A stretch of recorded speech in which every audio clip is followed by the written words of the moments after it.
This joint look crispy on the. Mm-hmm. Recording live from somewhere. It's the world's famous TITT. It's home team in the motherfucking house. No question. It is Davis back with saying, "Who state your name, gangsta?" Philmatic 365, aka No Fly Phil. I am not with the shits this evening. Let's do it, man. Let's get the proceedings proceeding.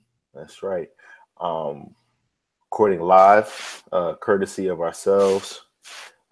Giving a shout out to the War Room Sports Podcast Network. What up, Jimmy B. Austin? Yes. Dev, we see you. The Burtons, everybody that listened to us live, that's rocking with us now on episode 165. We appreciate you. We've come a long way. Want to send a shout out to our homie Reem, who actually had a birthday the other day. So big shout to Reem. Yes, Happy birthday. What up, player? Shout out to Regina out there being Mother of the Year. Pew pew. Shout out to Rick G's as well. Doing all magnificent things. 103jams.com. You can check him out. DJRickG's.com. The Turntable Institute. I mean, yeah, man. It's one of the best in the world. Shout to him. That's the family. We consider our listeners to be family, so salute to y'all. And Philmatic, let's get it, man. Yeah, man. Gotta give a shout out to some of the countries over in Europe, man. They showed us a lot of love on the last episode, man. So definitely big shout out to them. Germany in particular got a lot of love out of there. Shout out to Wanya out there. Still lover.de. But yeah, man, let's get it popping. Now, last episode we had the pleasure of having extended family on the show. For the second time, Jabari Harris, long-time listener of the show, long-time friend of the show from inception, pretty much. Friend of ours. Just someone that's been supporting us even from the Hip-Hop 365 days where we had the Infinite playlist and everything that we did there on Facebook. So he rocked out with us last episode. We talked about Mr. West and other topics. It's just been a good week as far as the news, as far as Black people, as far as hip hop. So that's what we into, man. So let's get into it right now, man. Let's talk about the most beautifulest thing that we saw and all the different things that went on with that. So anybody that's listened to the show knows that we have a lot of respect for Donald Glover. Yes. Renaissance man, the modern day Renaissance man. Man, our homie Jimmy the Blueprint Williams, he put it best when he said, who are his parents? And shout to his parents who were actually in the crowd for the who made you? Yeah, for the Emmys where he won 2 awards, 2 of the biggest awards of the night.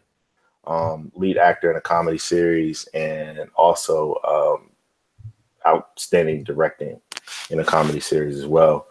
Like Jim was like, yo, who are his parents? Like they must have told him like he could do anything because he literally doesn't have any limitations on his creativity nor what he thinks he can do. Not a drop. And hopefully he just announced pretty much that he's expecting another son. He gave a shout out to his current son, of course, and his only child. And then he revealed during his acceptance speech for Best Actor that he's actually expecting another child. So shout to him, man. Yeah, man. Fatherhood is 365. Always. As we said. Yeah. No, we know.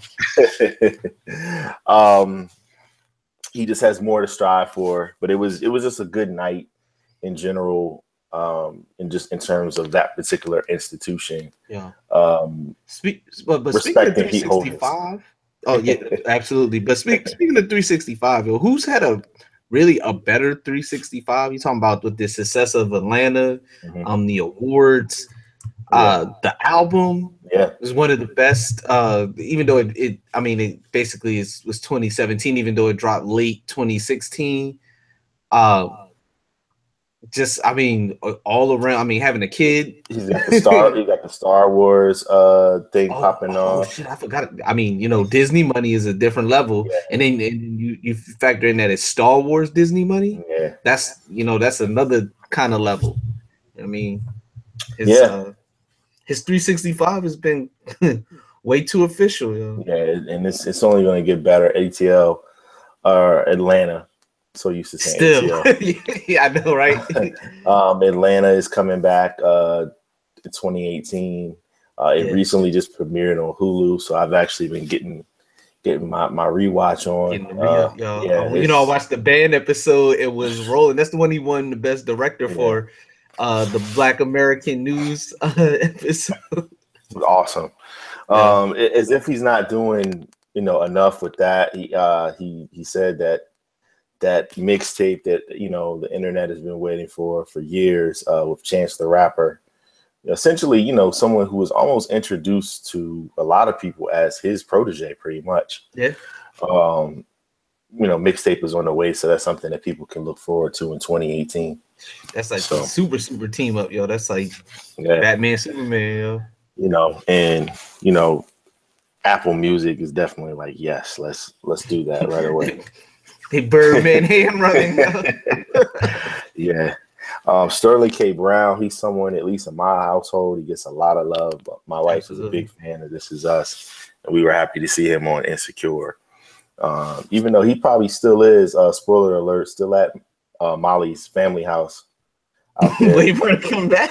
Waiting for her to come back to the crib. I mean, hopefully he got the hint. Yeah, I'll be sure the third he's in effect mode, man. Girl. But the ill thing, I was like, yo, he could have got revenge with Mom Dukes. He could have just took Mom Dukes into the garage real quick. Got some revenge. Don't you want your get back? Yeah, we can have an open relationship too. But no, Sterling K. Brown, although, they did him a little dirty, they cut his speech off. It's always got to be something, man. Why ask why when you know why? They let Nicole Kidman ran and just go on and Yo, can I talk my shit a little bit about Nicole Kidman though? Sure. Because I actually watched the Pretty series. Little Lies. Yes, I actually watched. It was actually very good. Mm-hmm. She was not the best actress for a limited series. So overrated, man. So overrated. I mean, like just from how people think she is from, I hate to say it, but just from a how bad she is standpoint, I'm like, yo, she's so she's cool. But I can give you 10 Australian women that I mean. You say what you want about Iggy. She smashed it, and it ain't even the age thing. Because when she was Iggy's age, she still wasn't as bad as Iggy, and I remember it. I'm grandpa enough to remember it. You know what I mean? So stop that, man.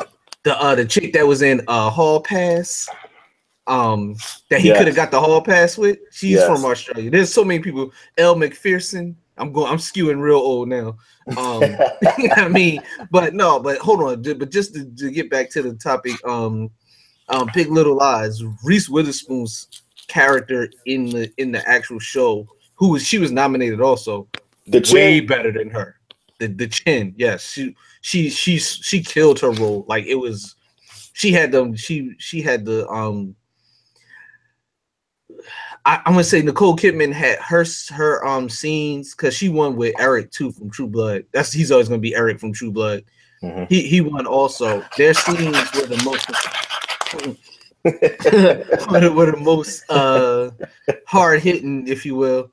Yeah. So, and they dealt with the most topical issues. So I get why they were a favorite, but as far as on strictly acting ability, imagine that. Yeah. Reese Witherspoon was was clearly the best person. But they obviously didn't cut her off. My man Sterling K. Brown, this is a historic Yeah, she moment. talked for almost 3 minutes. Historic moment. No I mean, this just never happens. Black people never get this shot, and they were just like, all right, that's it.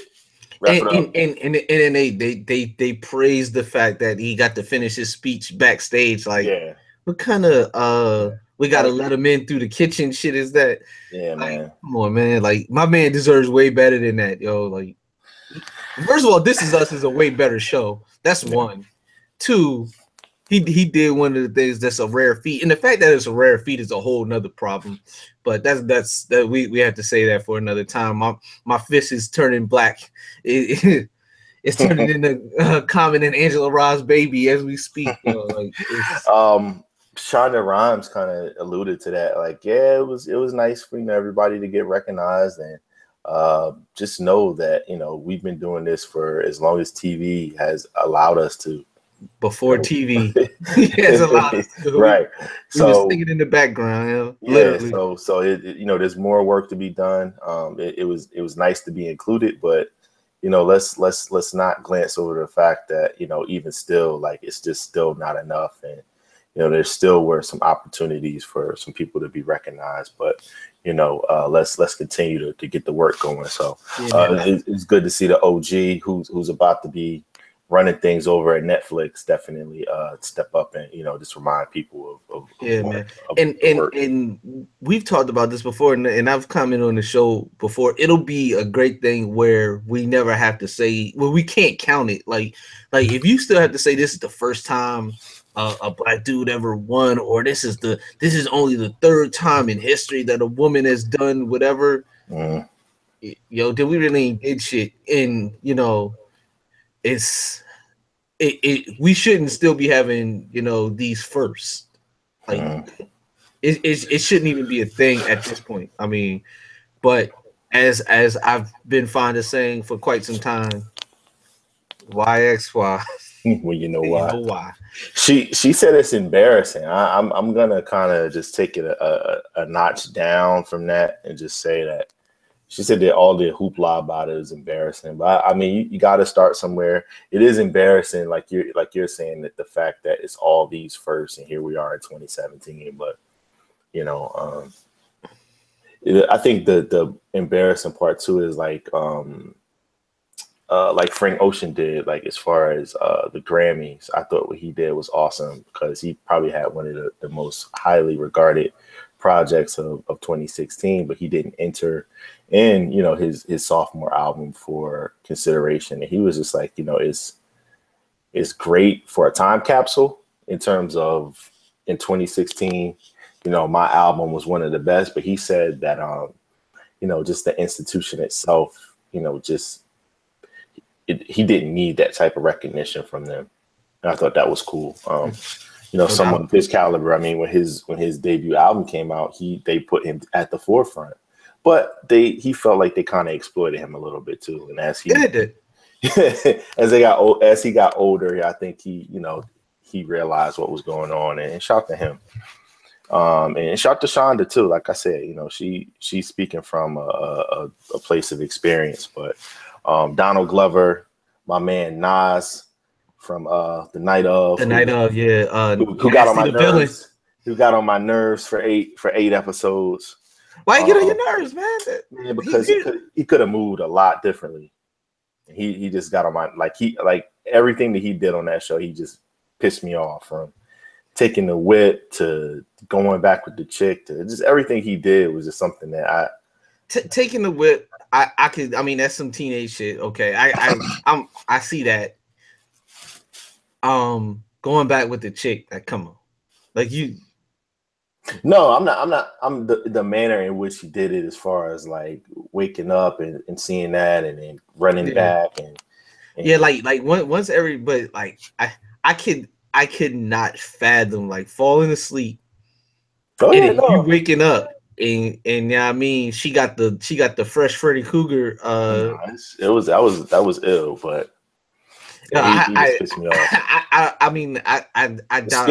I know I wouldn't have picked up the knife. I know that. when it was time to go for the in front of the jury, he cuts his head off. He gets tattoos on his knuckle. I'm like, he wanted, he needed to go back. But I'm telling you, like as black men, we got loyalty up in our DNA. Like, yeah, I mean, it's like embedded. Like, nigga, that's spotted.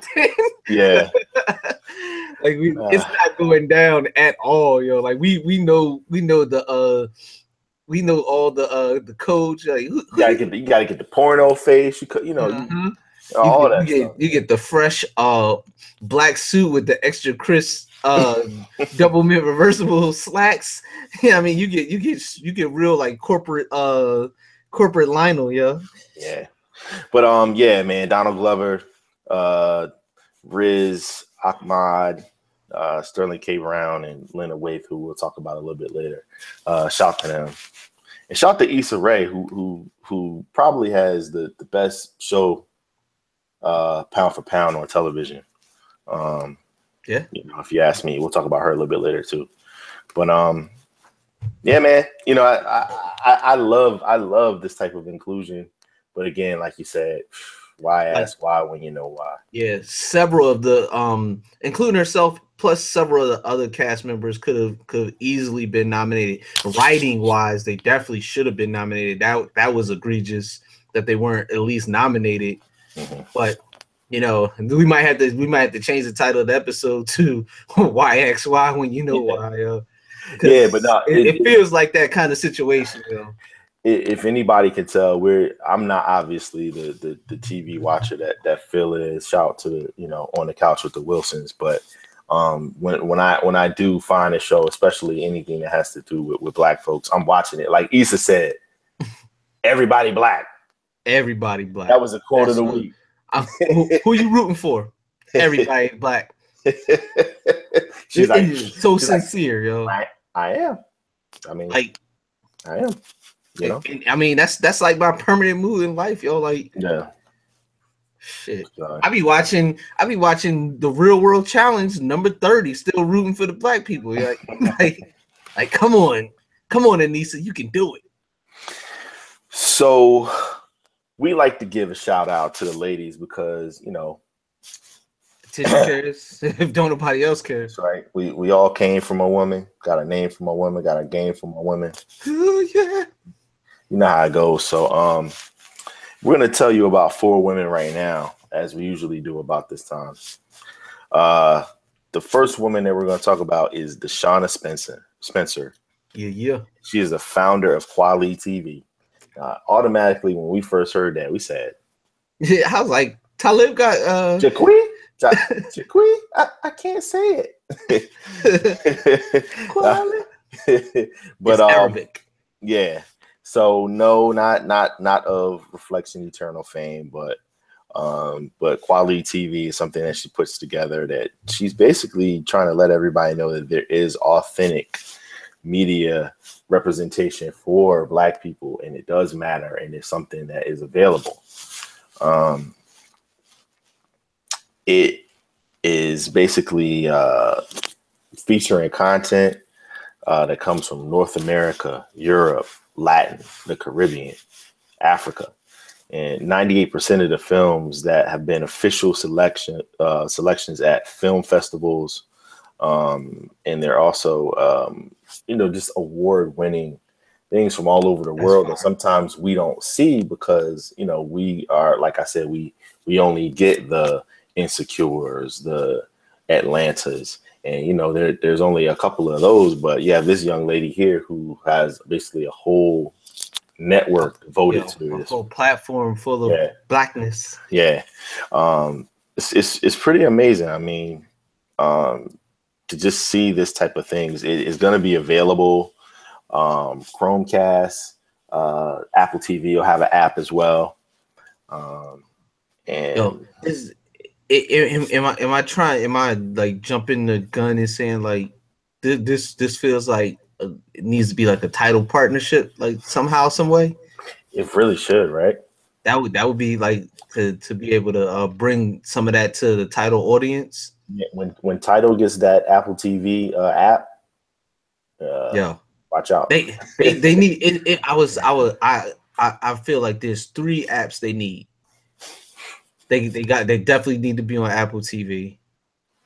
Got to be on PlayStation View, and get on Xbox Live. Yeah. If you can get on them 3, and of course Google Play. Yeah. For the Chromecast and all that.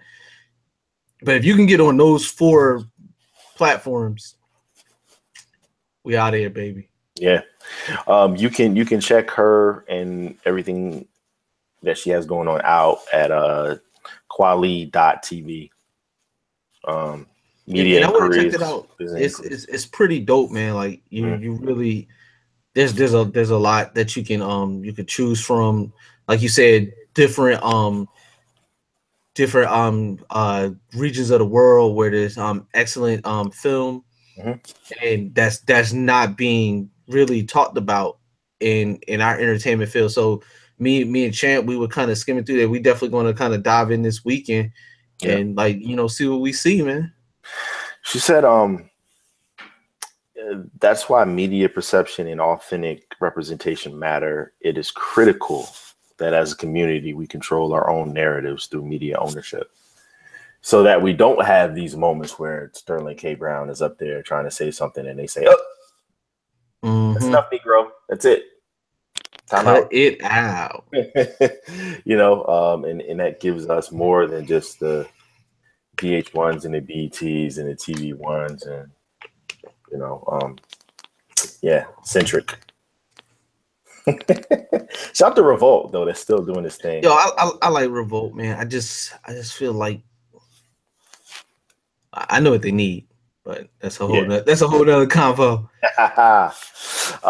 But yeah, Deshuna Spencer. What you waiting on? Call Diddy every hour on the hour. Like, what you waiting on? Yeah, Deshuna Spencer, salute. Looking forward to more big things from you, and definitely gonna support and get the word out there for you.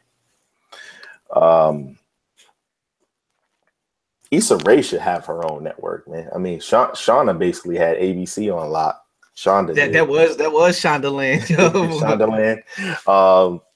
Issa Rae is the newest cover girl. If you're not counting the news about Aisha Curry being there, they're 2 of the newest. But Issa Rae was the big news last week. She was able to actually premiere the news on her Instagram feed, and it was a celebration. I tell you, there were a lot of ladies that I saw that were very excited about that. Just based off of the fact that she's so beautiful, and she's been such an inspiration to not only just the smart, intelligent, confident women, but also the smart, intelligent, not so confident, may have some insecure awkwardness to them.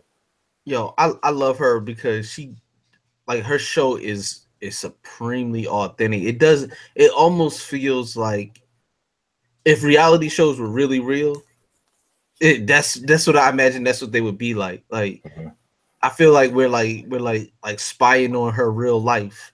Yeah. I mean, obviously, with cover girl money, she has options for a better apartment, but but I imagine, but prior to the success of the shows, a lot of her life was very similar to this, just because it's so real. Like, I'm sure a lot of this draws from real life. Hopefully she wasn't as messy in real life as Issa on Insecure is, but even that would just make it even more dope, because just the authenticity and genuineness of the show, which is another reason why the writing should have been nominated. It's just that what was it, hella disrespectful. Episode 6. I mean, that right there, I don't know how they choose episodes, but that would have been my submission out of last season. Yeah, but see, the people looking at it wouldn't even get it. That's the and that goes back to what a lot of people saying. You gotta have people that look like us and think like us on those voting committees, so that things like that come across. Because even with all the black people that did win, their shows have a lot of mainstream appeal. Like Insecure is unapologetically black. You know, for white people, that's probably like such like a view to a whole new world. And for us, it was Tuesday. I mean, so it's looked at so much more differently. So I think that plays a part too. When you can't relate to what you're watching, I don't think you appreciate it as much. Yeah. So not having people in the room that think and look like us presents a problem inherently, which would explain why there's still so many firsts in 2017. Now, like I said, she is definitely the torchbearer for the awkward, black woman, just trying to do her thing. And the writing, speaks to that. But you have someone like our next lady, Lena Waithe, who, she's had to, battle to have her voice heard. She really came onto the scene when she wrote some script specs for 30 Rock. That was one of the ones that got her attention, got a lot of attention. And then the one that really got her on the scene was the one that she wrote for Modern Family. Gotta love that. She basically she took the voice of Manny, and if anybody's familiar with that show, the young Hispanic boy, she basically wrote a script that was so well put together in his voice, but they were like, man, coming from her, it just made it even more pronounced. And she used some of her experiences to speak through his character. But those two scripts, really, 30 Rock and Modern Family, that put her on the scene, so that when Aziz Ansari was putting together his dream team of writers for Master of None, she was a hot commodity that joined the team, and even is on screen now too as well. But yeah, the Thanksgiving episode is the one that she won for with him. And have you watched Master of None? I have. It was one of my favorite shows just from the initial season, the premiere season, and then season 2 just added to it even more. Yeah. Thought it was. I mean, I like him anyway. Yeah, his stand up is. I like his approach to stand up. Yeah. And he has such a unique perspective for not being black and not being white in a place where it's dominated by white people.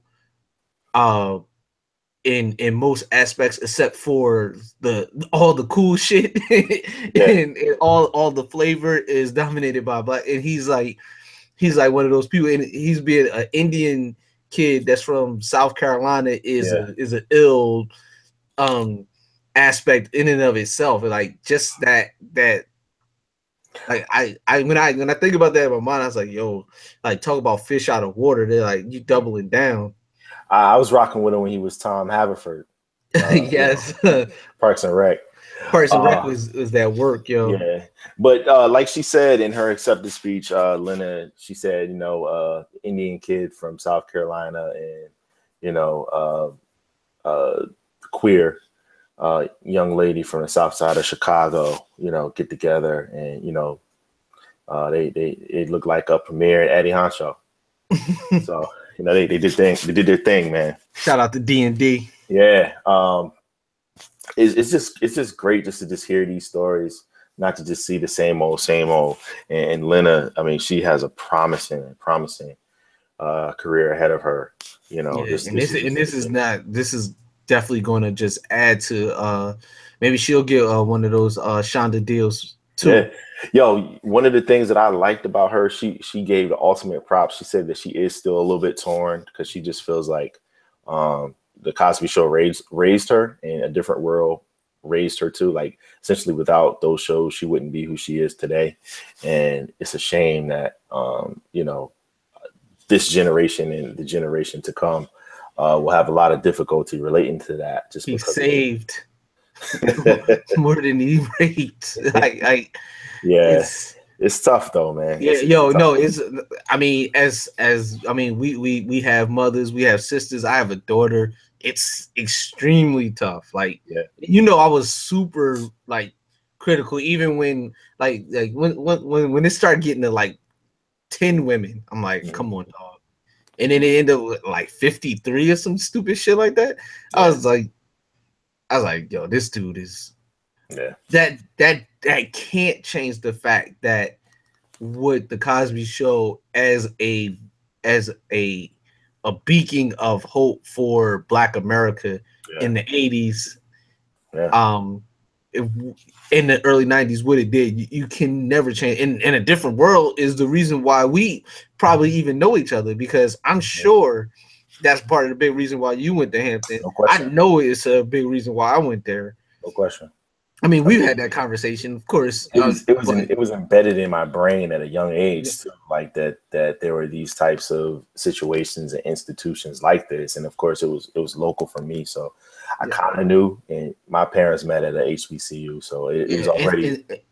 You had that. Like, for me, I was like, yo, this exists. Mm-hmm. Oh, let's get it. Yeah.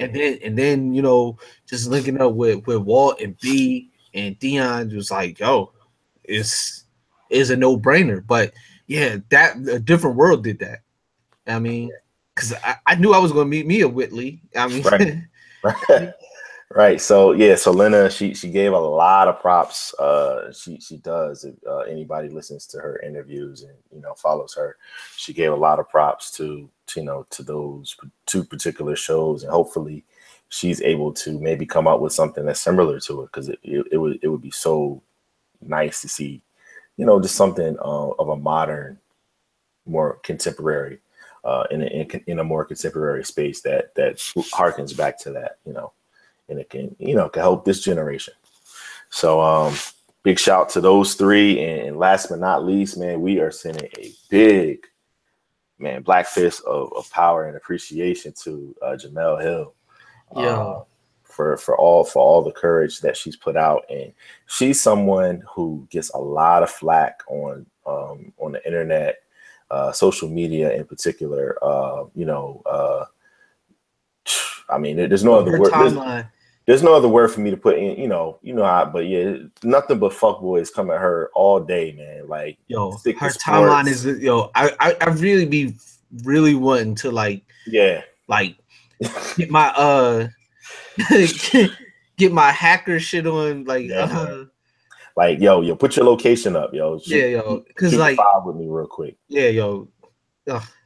Yeah, it's disgusting, man. Like I get mad just because the way that and she handles it, like she's extremely extremely classy for the things that appear on her, the vitriol and the pure hate, like, and it's like from like seemingly, like, I understand you don't like what she said. Mm-hmm. I get that. But even when she's not being political, she's just being unapologetically herself. Yeah, the fact that they were hating, and hating is such an overused term, and it's not even applicable. They were being the highest level of fuckboyism that you can have, because she was on the 6. This is before the whole Donald Trump shit. Just the fact that she had the nerve to be talented enough to host Sports Center at 6 o'clock. Yeah, they made it seem like they said she was gonna be the head of like anchor on Fox News. That's what they was like. Like she took Jason Whitlock's lunch plate. Like that's how these white dudes was mad. Like, it was. She has people come at her all day, all night. Women. That too. And she finally just said, "You know what?" He's like, y'all are coming at me like this, but y'all let a white supremacist, sit in the highest, seat in America. He's a leader of the free world, but y'all come at me, for doing my job. You let a white supremacist, and then from there, I think she just said, "Y'all had it." She was like, "Let's get it on."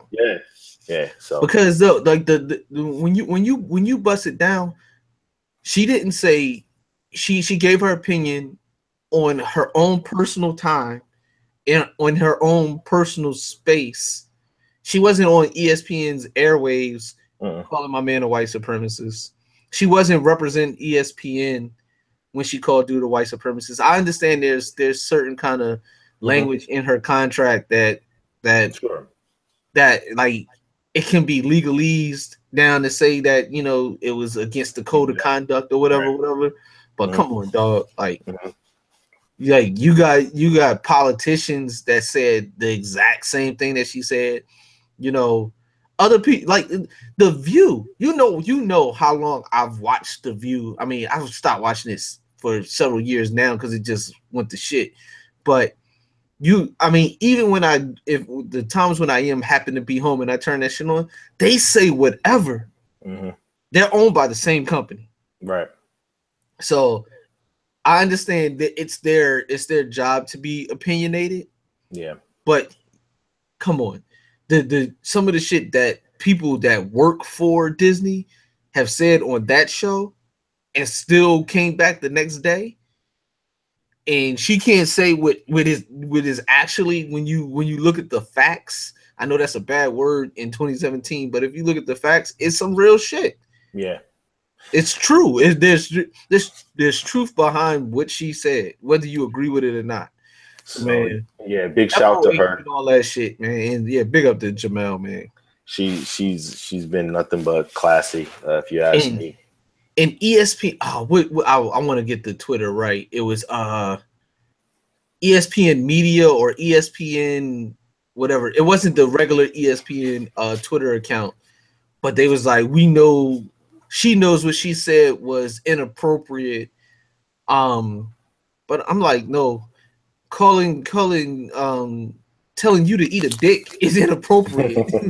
You know, that's inappropriate. What she said was, you know, she actually said it, you know, she actually held the punches a little bit for what she could have said. I thought, while maybe controversial to some, it wasn't wildly reckless, or, you know, she didn't call him a Nazi, which she could have.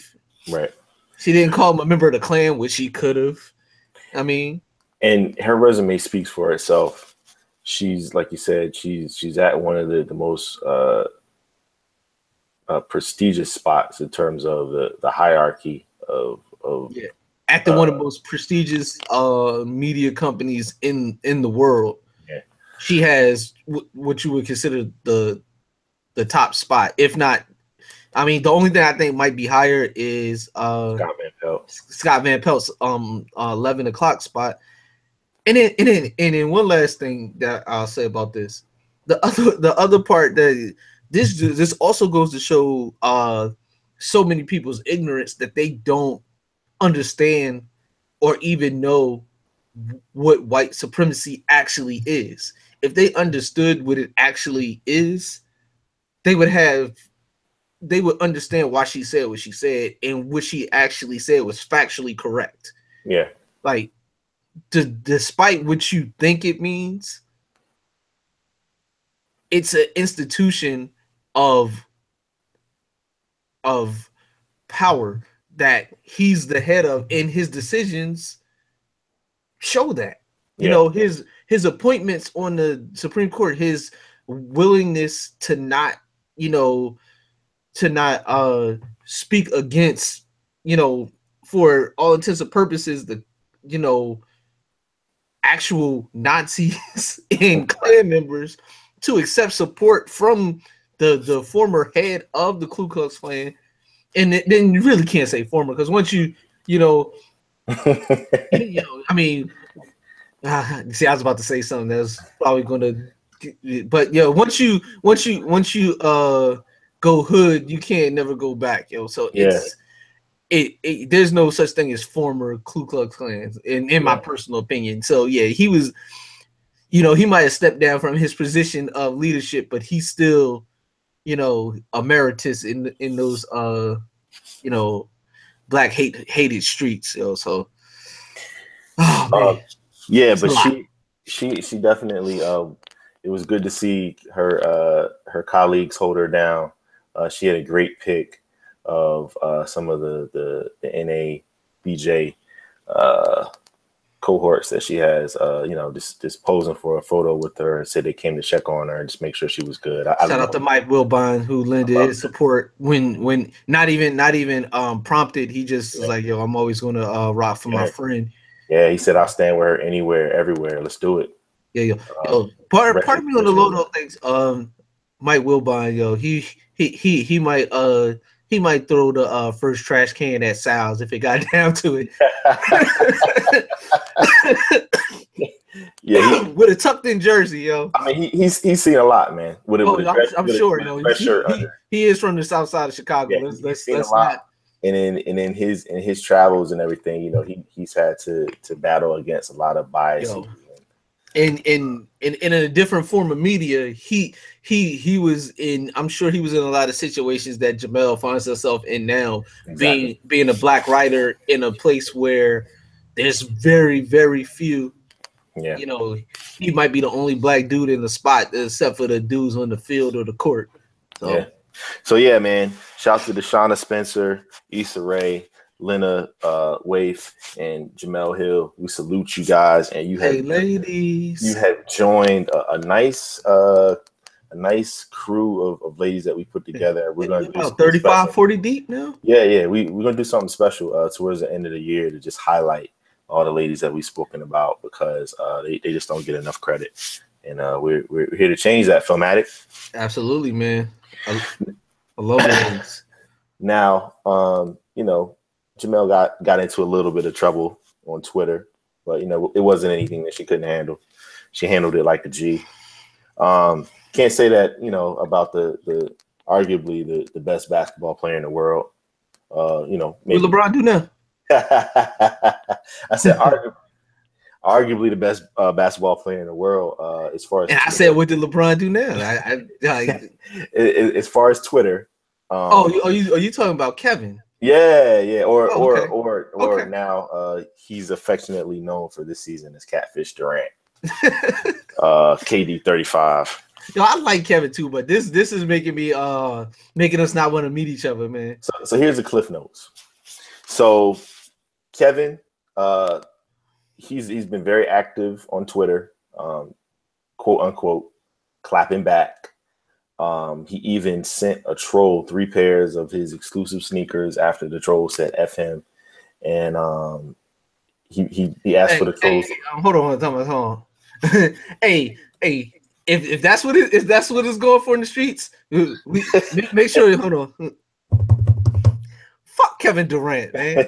Fuck that dude, yo. Gotta do it on Twitter. Oh no, I'm going at him. I was like, if that's how we getting kicks these days. Yeah. I mean, yo, man. So, but yeah, he's just bored, man. It's a non-Olympic year. I think last year the Olympics helped him get over the sting of leaving Oklahoma, but he just doesn't have anything else to do with his free time. I guess yams are on the schedule, but he has been very active on Twitter, just commenting on people talking about him.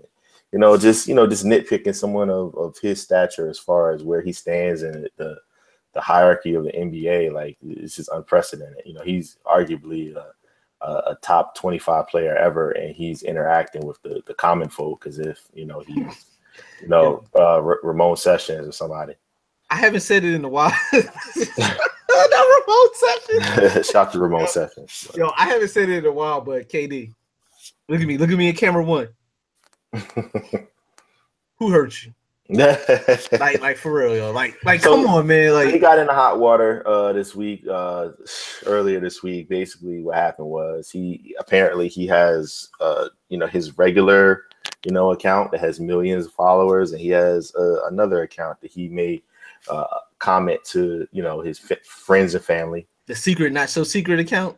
He ended up speaking in the third person about himself, using the secret, not so secret account. And he's been tagged in various photos using that by his brother. Right. So people were just like, wait a second, is that you, Kevin? He was like, uh-oh. cloud of dust, and a door slam later. His cape was hanging out his cape was hanging out the back of his shirt. Come on, man. Kevin, that you? Yeah, so you know, he deleted it obviously, and you know, he basically owned up to it. But one of the takes that I heard that was great, Nick Wright, aka Neck Wright, you know, LeBron James' personal, Later. yeah. He said, "Yo," he's like, 3 words, Kevin. He's like, his godfather taught him this 3 words. You can use it all throughout life. Deny, deny, deny. He was like, Kevin should have took this one to the grave. I don't quite agree with that. This transparency, it shows you exactly who he is. And you know what?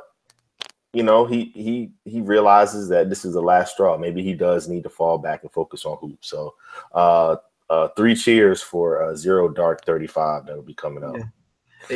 Yo, I did the rest of the league was like, yeah, keep tweeting. Go ahead. Like we don't want you focused on basketball, yo. Like, but no, like this is so fucking corny, man. It's trivial, but at the same time, like I said, it just gives you a little peek into how sensitive he is, and like this need to be liked, like, like yeah. Like you can't portray yourself as no more Mr. Nice Guy and you know, the Slim Reaper and you know this, and like we all know that's not you, man. You really care what people are saying. Him and LeBron, as much as they tried to be the bad guy, being the bad guy actually got them championships.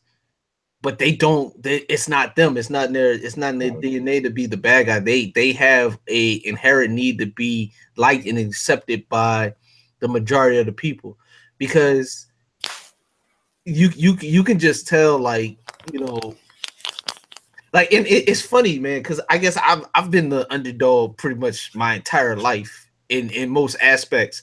So it's hard for me to fathom how a 7-foot dude with an 8-foot wingspan that makes $200 million is the second best basketball player in the world, the current finals MVP, 6-time scoring champion.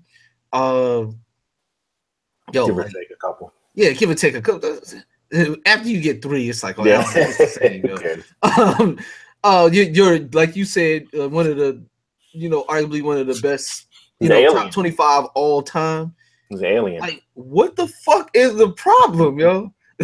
like for real. Like that, and it's weird because I'm only speaking from a point of speculation, but that stuff comes easy to him. Like, he's gifted, and he puts that the amount of time into his craft that stuff is just, as long as he's healthy, that's gonna come. So it's the other part where he can't put enough time in to get what he's missing, whatever that is. So, you know, we, as far as song titles for this one, tell me what you're doing, because I don't think you said what we're doing right now. This is making a name for ourselves, and this is where we come up with song titles for current events. So Kevin Durant was the first subject for this. Obviously, his Twitter misstep, his Instagram misstep is something that you know, it's just buffoonery. But the song that I came up with was Wu Gambino's, and this was this almost really ushered in a era of aliases and alter egos. Yes. And you know, just having more than one way to call Inspector Deck. You know, Inspector Deck. You know, you the Rebel Lioness, the Rebel Lioness, Noodles, Raleigh Fingers, Raleigh Fingers. So, Raleigh Fingers is the shit. so yeah, man. You know, I don't even know. Choir Sultan was his Johnny Blaze. Choir Sultan was his alias. I said, I think he meant to say Queer Sultan, which would have been awesome. But yeah, man. Wu Gambino's is what I had, Philmatic, man. What do you got? I had Quiet Storm, yo, like RIP Prodigy, man. Quiet Storm is like, not so much because of the lyrics on the song, just, you know, just just be the quiet storm, man. Like I hate to be the dude, especially somebody that talks so fucking much. I hate to be the dude to tell you the quiet. But once you get to this point where you like where you know you're drawn, like come on, dog. Like just trade 35, put up the buckets. Yeah. Like let the game speak for itself. All that shit that the white people tell black people when they shining. Yeah, this is one of those situations where like you've pushed it to the limit, yo, like so far that it's just like, come on, dog. Very immature on his part. He's about to be 29 years old next week, so time to grow up. You got 11 years to your man, yo. So come on, because you're not a man till you 40, yo. Yeah, shout out to Mike Gundy. He don't want to grow up, much like Jeffrey and all the minions of kids that grew up under him for Toys R Us. Phil, it's a sad day when Toys R Us, man. When it's like a ghost town. You had your experiences there. I'm sure I have too. Most kids have that grew up as 80s babies. And if you go to Toys R Us now, I met Jeffrey and I don't mean Young Thug. I meant Jeffrey the giraffe. Who's the mascot for Toys R Us. I met Jeffrey at Toys R Us show when I was like 9 years old. I was with it. So this is a sad day, huh? They're closing a lot of their stores, man. After this Christmas rush, after the holidays, man, it's gonna be grand opening, grand closing for a lot of these stores, man. Quick story: I was with Princess Zora, and I told she had been doing some good things, so I was like, I'm gonna get you a treat. She wanted a baby alive. All right, whatever, fuck. So she was like, Daddy, can we go to Toys R Us? I was like, well, this may sound weird. She was like, I was like, but Target has more toys than Toys R Us. She was like, but Daddy, it's called Toys R Us. Like, why wouldn't they have toys? And I'm like, exactly, baby. That's what that would be. I was like, but to get what you're asking for, Target is actually going to be they have more of a selection than Toys R Us. She's like, that doesn't make any sense, but I'm going to take your word for it. I was like, her exact words. I was like, yo, and I had to think. I was like, yo, from a 7-year-old kid's perspective, I would be like, yo, this dude don't know what the hell he talking about, yo. But I'm a rock with it because he cutting the check. You know what I mean? Yeah, she was looking at you like you said, put the grill on the dogs. Not the dogs. Like, okay, we can put the grill on the dogs, but I think it's the other way. But I'm okay. We'll see how this goes. Yeah, yo, but she was really she was perturbed, yo. She's like, yo, I don't. She's like, it doesn't make sense. And I was like, I know, baby. Well, it's a sad day, but it's something that it happens. So the song that I came up with was Toy Story by Lil B, who famously I guess this is what he's really known for, other than being with the Pack, but he's actually known for the bass god curse that's on Kevin Durant. That essentially is still haunting him, I guess. But yeah, Toy Story. It pretty much kind of just sums it up in terms of just an end of an era, man. So we'll Toy see what Story happens is the goat of these talk to him. 3D animated movies. Talk to him. I don't give a fuck. I don't care what you make. You can have all your other your cars. I mean, Finding Nemo, great, all that. Ain't nobody seeing my man's Woody and Buzz, yo. It's not happening, yo. What'd you come up with? Us. Oh, my joint. I can't. I had to take it to my man KURUPT, man.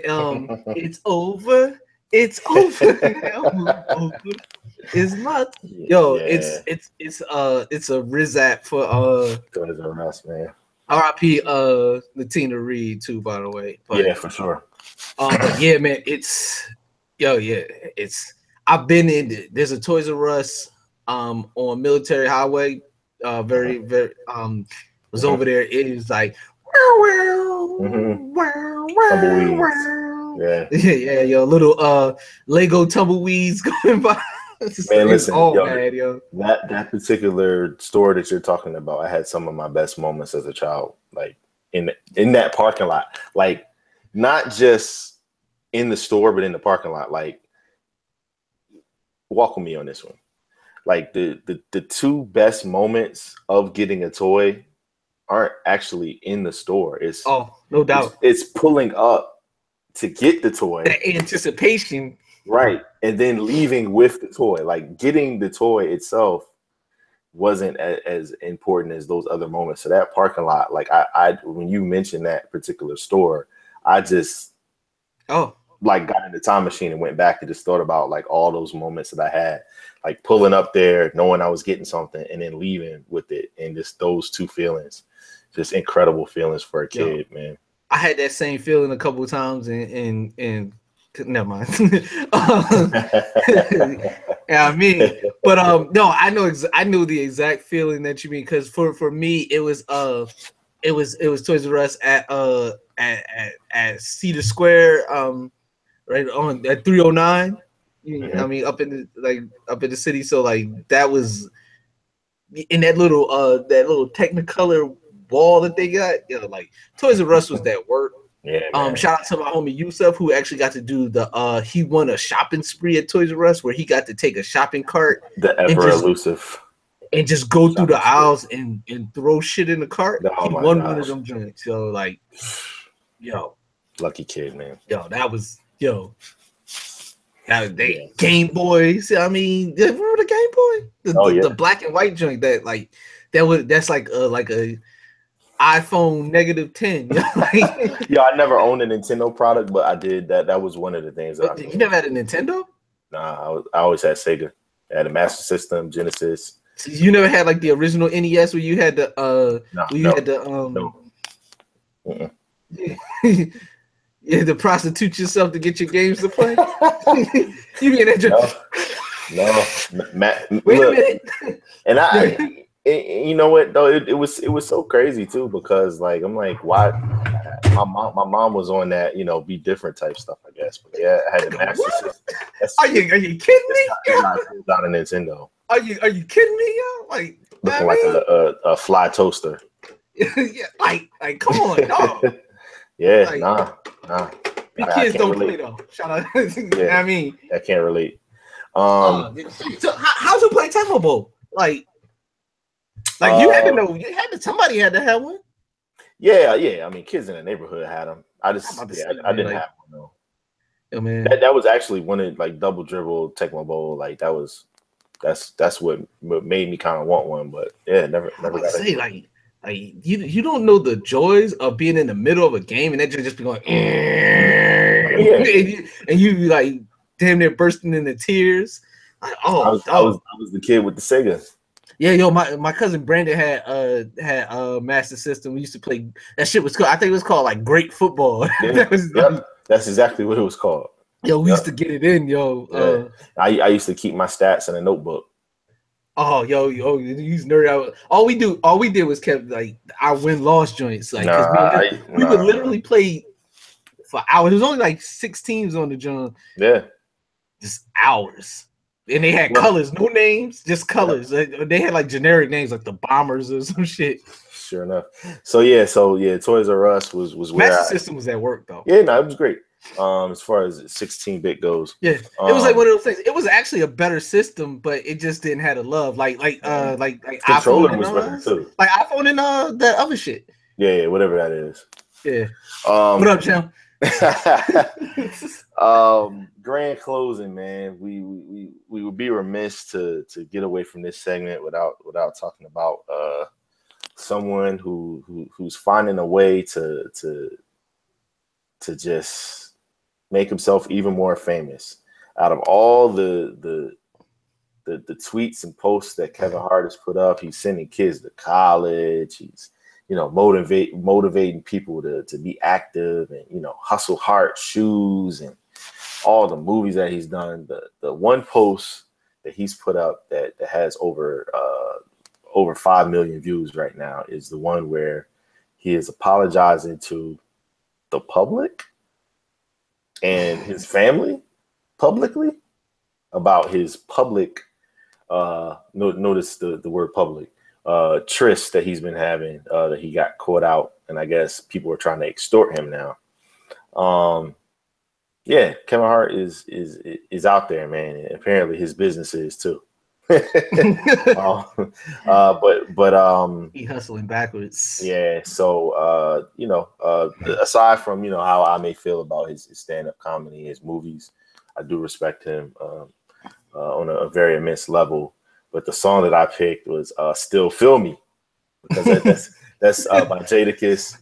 But still feel me. Yeah, he's like, listen, yeah, hey, look, you know, I may have cheated on my first wife and kids, and I'm cheating on my second wife and kids, and you know, still feel me.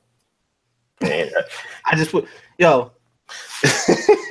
he sending 10 he's sending 10 kids from Philly to college, yo. Yeah, shout to him, and he donated a grip of money to hurricane victims. Still feel him, yo. Yeah, still feel me.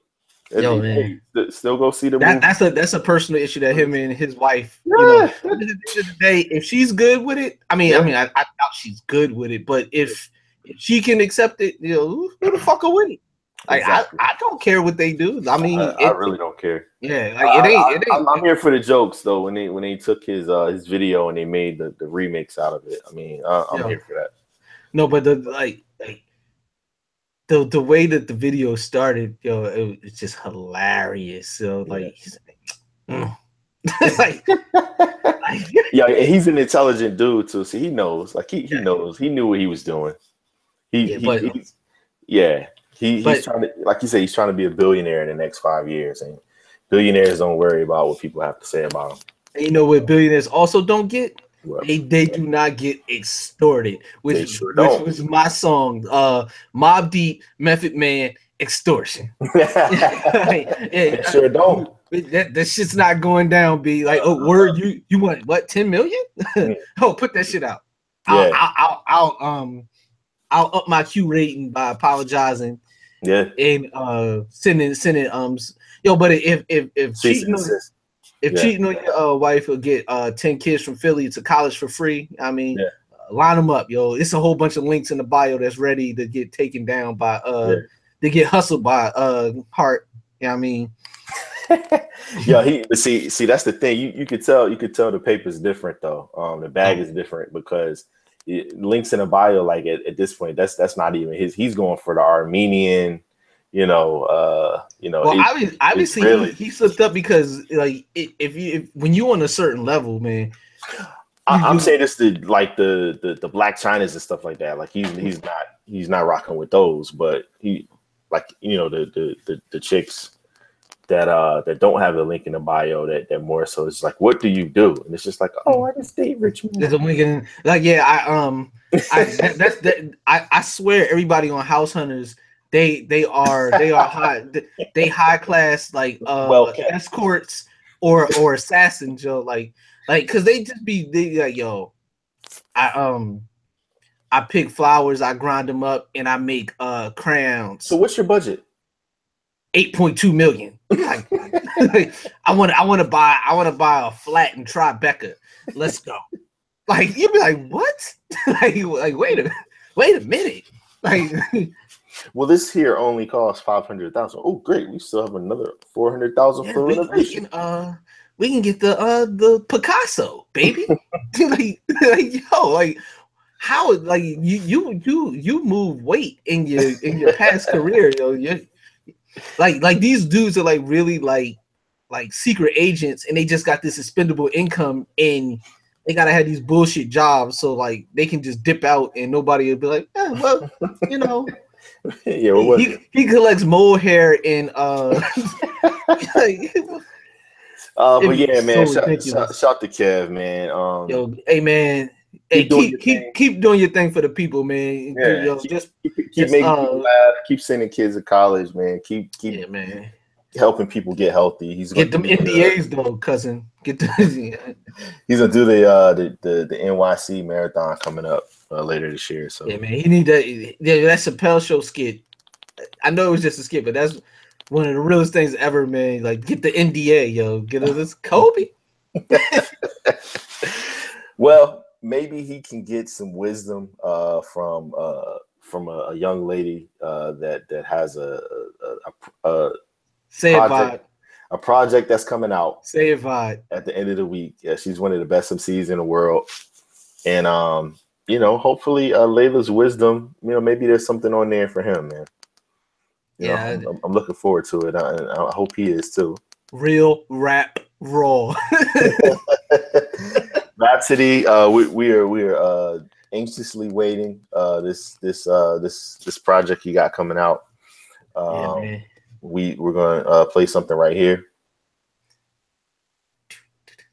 Yo, I've been so waiting for this project, man. I've been listening to the whole discography. Yeah, like beginning. I started with the Dream Merchant Volume 2, where she was doing the interludes. Yeah. All the way up to a certain podcast that had the fortune to have her on there. Episode 18. Yeah, yo. We might throw that out there tomorrow for TBT. Yeah, why not? Yeah. But yeah, Laila's Wisdom on the way, featuring Black Thought, K. Dot, Terrence Martin. It's gonna be a nice treat for the weekend. Looking forward to giving it the full listen and reviewing it on the next show. The path that she's on right now was definitely paved by Missy. We want to give a shout out to her. It was great to see her be honored as well as perform the Vh1 Honors, Hip-Hop Honors mini show that aired earlier this week.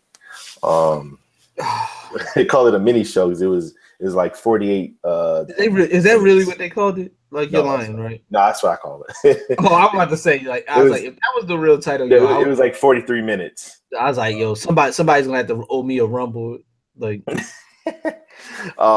Martin got honored as well. Yo, I don't know. We talked about this last night, man. Like, yo, the first of all, the task. There's whole documentaries dedicated to the 90s. There's whole documentaries dedicated to 90s hip hop. Mini series, like the CNN joint is like multiple series, like at that. Like, to take a 48-minute show and try to cover one of the most influential time periods in all of music ever in the history of the earth is fucking idiotic. It's ridiculous, and it's a disservice to the culture and to the people that they attempted to honor. Like, Martin alone deserves at minimum, as a series, a 2-hour documentary, or behind the music, or whatever you want to call it, behind the screen or whatever. That show alone deserves that. Not to mention, we talked about this before. When you think about this, the vernacular, before we get to hype, like the vernacular, like I still hear it to this day. Like the whole Martin, you go boy, don't go there. Like, damn, Gina. Like yo, like I hear singing in the background. Like I hear white people, they have no clue where any of this stuff came from. No clue. Like, and it essentially, like, a lot of it, of course, he was responsible for it. Like he was a slang wizard, man. Like, he got a lot of sons, so a lot of the things that he said became, part of the lexicon, and in turn, as hip hop started to grow, it made it to the mainstream, and then it made it to these people, and then these are things that people are still saying that we don't even say anymore. Yeah, like. Okay. Yeah, yo, you know what the benchmark is when my mother-in-law knows, and this is some real shit. You could ask Champ. Martin is one of her all-time favorite people. Like she'll if you say Martin's in it, she's putting out her triple platinum visa to go see Martin. One of her favorite movies is Life, which is just hilarious to me. Yeah. But no, it like she loves Martin, and it started with the actual show. She's never even seen Def Comedy Jam, but Martin, the TV show, that's, and then all the movies, like she Bad Boys and shit, like so it's just so it's like it was cool that they chose to honor him, but it was like it was like real, like a half-hearted attempt. Like I felt like the producers of the honors series of shows, they signed like a 5-show deal, and this was like the 5th show or whatever. So they was like, all right, we just need to get this one off, you know. So all right, here's the open segment. Like, and people that get on us, or that may get on people like us that look to you know, the EGOT, you know, like the Emmys, Grammys, Oscars, not necessarily the Tonys, but that look to say, well, I mean, why do y'all, you know, even care what they have to say, or these institutions, you know, they don't care about us. It's like, yes, true. But until, you know, something is created that that lives up to that standard of production, you know, for us, we have, or for the culture, I should say, more specifically, we have that responsibility to the culture, and you know, and to us, to you know, to this generation, to have that. Like, yeah, we probably shouldn't be caring, you know, that this is the first person to do this, first person to do that, because we should have our own in the Soul Train and the BET. But again, if these things continue to be somewhat caricatures of you know, what they should be, then yeah, it's gonna still be about the other things. Yeah, and let's be clear, VH1 is MTV Light and BET mainstream. So let's be clear. That's crazy how that happened too, man. Remember VH1 in the 90s? Pop-up video. Yeah, man. The only thing black on VH1 at that time was the edges of your TV. You know what I mean? Like there was like you get a Michael Jackson video or Whitney Houston or some shit like that. Occasionally Run DMC will pop up on that thing. Yeah, it's crazy. No. Lionel Richie, Fiesta. But no, but I mean, back to the show though, it was like it had potential. Like they opened up with Missy. Missy had a dope performance. It wasn't. It was like she was on like 7, but Missy's 7 is like everybody else's 11. Like, so I mean, she had the full gear. She had the dances. She had the makeup. She had the props. So like she gave you like a full performance. Like, and it's like, all right, it's only an hour, but maybe they just gonna bang it out. They're gonna be all like this, and it just went to shit from there, yo. Like Trick and Trina came out, and Nan is such a great song. Trina is still fly, but yo, I don't know what the fuck she was wearing. Don't ever, yo, like I don't know how they got her into that damn thing. Still getting her out. Hey, they like you know, and I hate doing it. I mean, it's just not like no body shaming shit. It's just like, yo, because Trina is still bad. Like she's tough, but like whoever said, yo, you should wear this, yo, they owe Trina owes them a rumble because it wasn't a good look, and it just lend itself to that was like kind of like the essence of the show. Like it just wasn't a good look for, you know, the sentiment was there, but it just wasn't. So nobody's really looking forward to, I guess, next year, if there is one. Who knows? It seems like they skip, like sometimes it's this year, Yeah, Sometimes it's like they just do it. Like, then they go, hip hop thing. we ain't having one this year, and then they have one the next year, or like It felt like filler, like in between seasons of loving hip hop, like oh yeah, let's we don't have a new episode this week. Let's throw this shit in there. And like it was people there too. They had Pharrell was there. Yeah. So I imagine like the shit they didn't show, it was probably dope. Like actually being there. Like Remy was there, Fat Joe, Monica, Master P was there. I mean, you know you can't do it live because it was Sunday, but you know you can't do it live. Oh no, it was definitely Regina Hall hosted it. You know, she was one of the ladies we've talked about on the show before. So I mean, there was a celebrity there, you know, black celebrity, but it just felt like a very last minute thrown together production, and that's and hip hop deserves better than that. I mean, when you get down to it, and the people that were honored deserve better than that. Mariah Carey was there. Yeah, please. You know, Pharrell is one of the biggest stars in the world. Like, dog.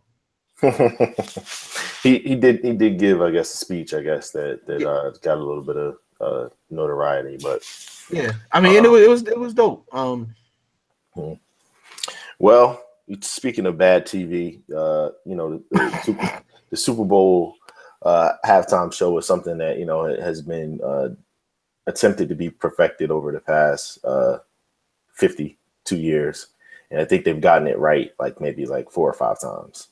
Yeah, Prince. Yeah, Michael Jackson. Yeah, Bruno Mars. Beyonce. Beyonce. So yeah, and those obviously stick out. They were looking to have someone. Gaga did her thing last year too. Yeah, no, she wasn't bad. Who was that brought out Missy? Katy Perry. She brought out Missy, and she brought out somebody else too, right? Missy was a big one. Okay, but that's funny. No pun intended. Jay-Z, man, you know, a man that'll be the musical guest on SNL next Saturday. A man that's been at the Meadows Festival in Queens, Made in America in Philly, which is his own production, over the past couple of weeks.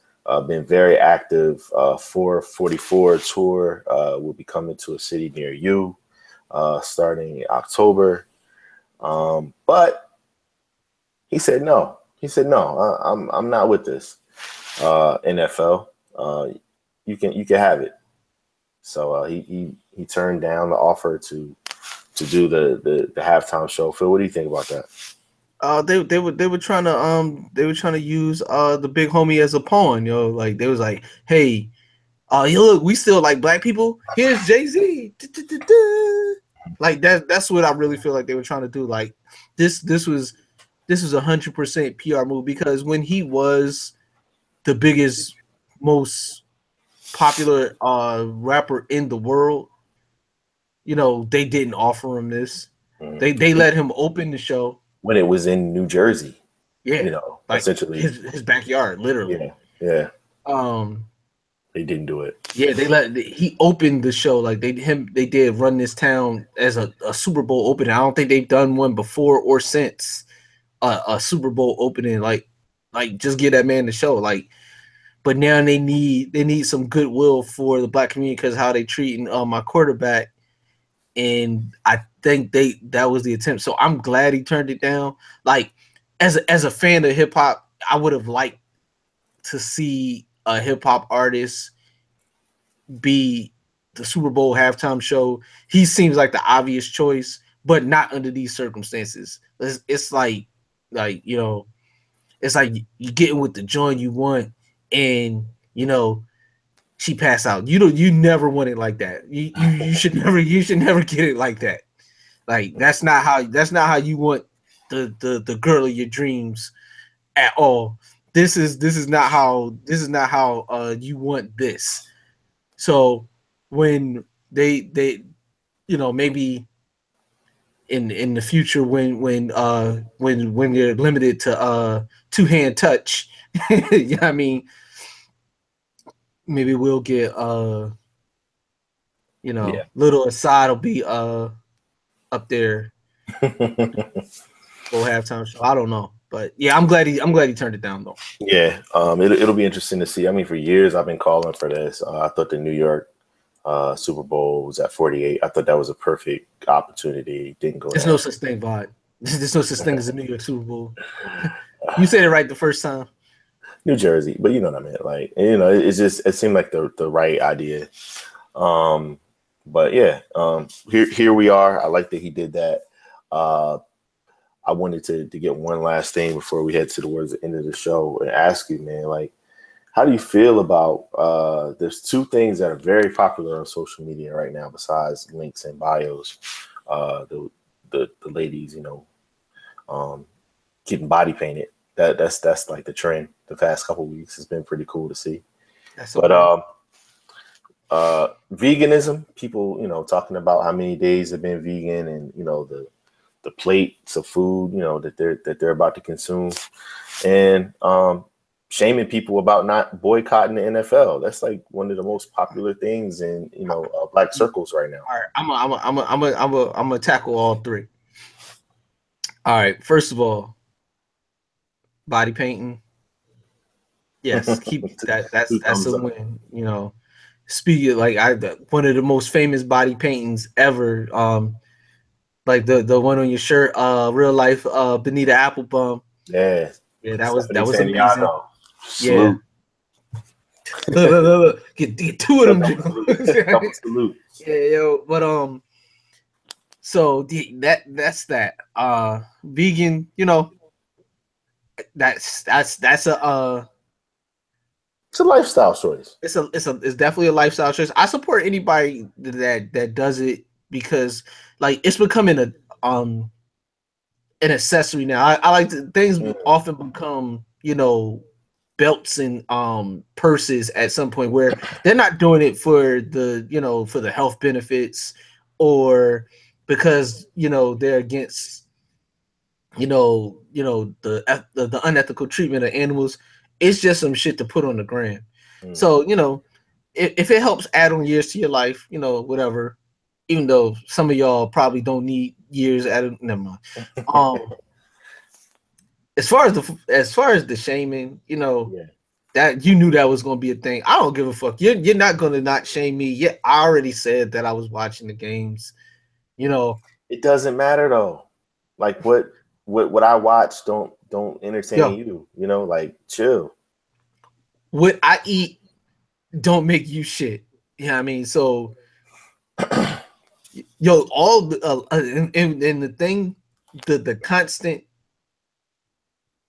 talking about boycotting and not, it's actually bringing people to it's bringing more attention to the NFL. It's like kind of doing the opposite. If you don't want to do like our brother Rick G said something real straightforward on his live yesterday, on his IG live. He was like, yo, all that talking about boycott and shit, you know what I mean? If you feel strongly enough about it, don't rock with it. Like Rick G's is one of the most honest, straightforward, don't fuck around, not with the shits person I've ever met in my life. If he don't like some shit, he's not gonna rock with it. And that's how it should be. If you don't want to do it, don't do it. Yo, first of all, you're not gonna be able to shame me. Because at the end of the day, as long as I take care of my family, and stay 100 with the people that I love and care about, I don't fuck about none of y'all. Yo, I'll watch fucking football on IG Live. You know what I mean? And what? I mean, send your comments to @Philmatic365. And in advance, fuck your mother. I just don't get it, man. Like if someone chooses to watch, fine. If they don't, like they shouldn't get a medal for it. Like if you're boycotting, like it doesn't mean anything. And honestly, the true essence of the word isn't about trying to put yourself on a pedestal, because you're against something. It's more so in a lot of ways doing things subversively, where it's like it's happening, and like the powers that be are realizing it in their pockets, and then also just in other ways too. Not, you know, fighting amongst yourselves and say, well, you sit there and watch that NFL stuff, man, you know, shame on you. It's like, no, that's you're not doing anything to that time that you're not watching the NFL, you're supposed to either be doing something else for yourself, or even doing something to help the cause that you're looking to promote. So it's like where I normally would be sitting here and watching football for 8 hours today, I'm gonna go, you know, volunteer with some kids, or I'm gonna go, you know, do XYZ. Not, yo, I'm gonna get on here and you know, talk about people that are watching the game. So here's what I've figured out. Like, people have equated not doing anything with activism, and by definition, you fucking idiot, it is, you can't not do anything and be active and be an activist. Like, it's not the same thing. And then the last thing I'm gonna say, because I'm gonna tell somebody to fuck their mother again. If you already didn't watch football, you're not boycotting. You're like, you're not. You're all right. So like, I'm gonna just use simple math. I know that's a bad word for a lot. All right, if 10 people are watching the NFL for easy math, if 10 people are watching it and 5 of them stop watching it, that's an impact on the viewership of the NFL. But if 10 people were watching and you're not one of the 10, and you say you're not watching, there's still 10 motherfuckers watching. You didn't change anything. You just did what you were. Your issues with negative impact. They want to feel like what they're doing is making people stop, and it's like that's you're missing the whole point. You're not going to shame people into not watching. Yeah. You actively creating programs or movements to get people to stop. That's something totally different than going on Twitter and saying, y'all whack for watching football. They, you know, we could buy, you know what we could do with the money. Like, yo, you live with your moms. Like, yo, children, you're 39 and you live with your moms. You're 1 year from being a man and you still live with your moms. You know, your baby mom bought your Nike, so get the fuck out of here with that, yo. Like, we here at Tissue and the Tape, we say, yo, if you choose to watch, great. If you don't choose to watch, great. It's all good. Your electric bill is in your daughter's name. You don't miss me about watching football, yo. That's hey, handle your personal affairs, though. Handle your BI. Don't tell me about boycotting football when your water bill is, you know what I mean, going to your neighbor's house and turning on their faucet on the side of their house, their water hose shit. Like, I mean, yeah, worried about the wrong things. Yeah, you definitely worried about the wrong things, yo. Get your ass in somebody's university. There it is. Again, man, we want to give a shout out to everybody that we had the pleasure of speaking about today, as well as our listeners, everyone that rocks with us. Had a huge uptick in support and viewership over the past couple weeks. Looking forward to big shout out to everybody, building man. On that. Phil, just before we go, man, we just got a couple more things to talk about. What's up? Laila's Wisdom in stores on Friday, September 22nd. Apple Music, Spotify, Tidal, check it out. Stream, already purchased by the Heat holders, by the way. That's right. Yeah, already. Yeah, yo. So 4 and 5. I mean, so ready for that. If you're a person that likes niggatry, Gucci Mane's autobiography is in stores Yo, no, I'm with this, yo. I'm actually with this one, yo. Like this one, he was on. Hey, man, he's Gucci Downey Jr. Man. He's like Robert Downey Jr. Man. He's made this incredible transformation. That's the greatest nickname ever, yo. Man, he's changed his life, and he's doing positive things out here, and you know he's in his second childhood, man, but in a good way though. Yo, hold on. He was on the Daily Show last night. Yeah, and Trevor Noah asked him. He was like, "Yo, so if you were a rapper, what do you think you would have been?" This dude looked at the camera. He's like, "I don't know, man. I probably would have been a kingpin." It's like, yeah. yo, yeah. No, it was so much sincerity. Like, I'm thinking, like, yo, man, I would have did. I don't know what I would have. I would have did XYZ. This dude said I would have been a kingpin. Yeah, I was like, not just a dealer or no, I would have been a kingpin. RICO charges. Brick Squad, yo. 1017. Let's do it. Yo, with the RICO, they repo your vehicles. I am. If there's an audio book, sign me up. Yo, sign me up. I pray the sweet baby Jesus. All the streets. In scrippers that I could take in a 10-hour audio book. I'm all for it, man. Let's get it, yo. Yeah, shout out to Gucci, man. Gucci Downey Jr., man. You know that's what he's known here on this show now. Oh, that's amazing. Man. One Iron Wop. Iron Wop. One of the things that I'm looking forward to, Apple Music is premiering October 3rd. Clive Davis documentary, someone who's just been the don of pop music. the don of pop music. No, that's gonna be dope. The Can't Stop Won't Stop was definitely a good introduction into what Apple Music can do. So yeah, looking forward to another documentary from them, and this is actually someone that played a big part in Puff, going from Uptown to being that guy to being that guy at Arista.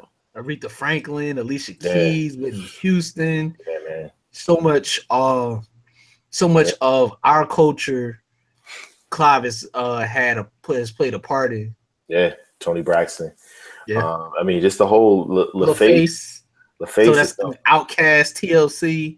Yeah, Babyface. I mean, yeah, looking forward to that for sure. So Def. Yeah, always someone that I wanted to know more about. So it looks like we'll get a chance to check that out. And last but not least, for all my nerds out there, if you haven't checked out the Punisher trailer. For the upcoming Netflix series. It looks like we're gonna get a release date pretty soon. They kind of teased it. The New York Comic-Con is coming up. Frank Castle up in this bitch. Yeah. Up. Marvel likes to normally make a splash for that NYCC. So we may get a release date, and hopefully maybe it's around like Thanksgiving, man. That would be a dope Thanksgiving treat. Yeah, yo. You already know, man. Get that mean 4-day weekend. Yeah. You know the Wilson's gonna be all over that. Yes, sir. So yeah, man. Shout to Marvel, Stan Lee, someone that's one of our heroes. He's a listener. Yeah. But now he's definitely up there. How we talk about the Russells and the Dre's and everybody. That's cool with Stan Lee's daughter. It was like YG or somebody. Yeah, it was just real random. Like how? And like it's not like she's a young chick. Like Stan Lee is like upwards of 90. Yeah, and so his daughter is like 65, 70. Yeah, yeah. So just the fact that they're like friends is like how the fuck did that happen? Like was she like? Black Panther on the way. February. You don't even need summer school, shorty. Hey man, shout to everybody that rocks with us. That was the show. Looking forward to Laila's wisdom. Looking forward to some guests that we have coming up. And Philmatic, take us out with the fader. Okay, gang. Yo, our name is Tissue in the Tape, you know, because we clear out the bullshit, and that's what this episode is about. There's a lot of bullshit going on, from Kevin Durant and his Twitter fingers, you know, to K Hart copping pleas, and I mean the NFL trying to use Jay-Z for a pawn like they haven't heard 444. It's a lot of wild shit going on out here by a lot of corny motherfuckers. But we will continue always to be 100% true to this culture that we love, that we were born into, that's a part of our soul. Every time you hear us, we are talking and representing hip-hop to the fucking fullest, always to the end. Me and my brother, we do it like nobody else. I don't care who you get. You know what I mean? So take that how you want it. I mean, you know, we the little podcast that could, but I got Hawk work for whoever. You know, on that note, work for the money, live for the love, and die for what you believe in. This is Tissue in the Tape. Respect heat holders. Crumbs.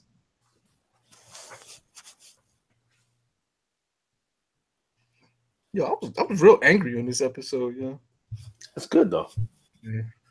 Why not? A lot of big heads, man. Like, hold on, let me push the button so I can tell you this shit. We don't need this on the air.